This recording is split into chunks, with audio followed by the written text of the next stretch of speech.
Reward.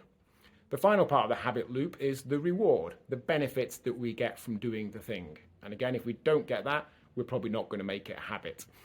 It's the feeling better having had a drink or eating a certain thing. It's the benefit of the workout, wherever it may be. There needs to be something at the end of it that makes us think, I'm glad I did that, at least at that particular point.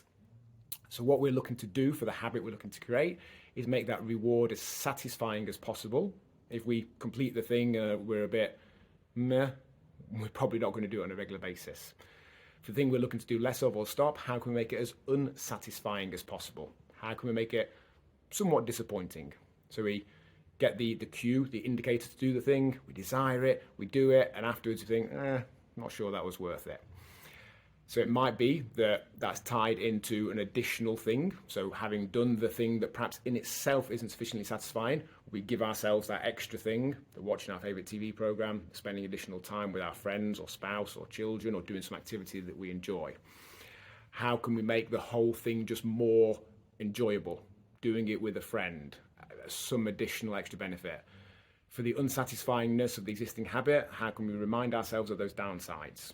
Maybe the hangover, maybe the reduced lack of energy, maybe some of the thing that makes it just that little bit less that we're glad that we made that decision. So in short, for the reward, the thing we get at the end of it, how can we make it more or less satisfying? And overall, in creation or change of habits, how can we make some, if not all, of those changes? If we just approach a habit with the intention of, I'm just going to do it until it's a habit, or I've heard I have to do it for 28 days and it'll become a habit, that's probably going to go the same as the way as it did last time. If we're just intending to stop doing something, the same. So for the thing we're looking to create a habit, how can we make the cue as visible as possible? How can we make the craving as desirable as possible? How can we make the process as easy as possible? And how can we make the reward as satisfying as possible? And for the thing we're looking to do less of or stop, how can we make that cue hidden so we're just less reminded of it, we have less thought of doing it? How can we make that craving less? How can we make the response harder? And how can we make the reward at the end less satisfying?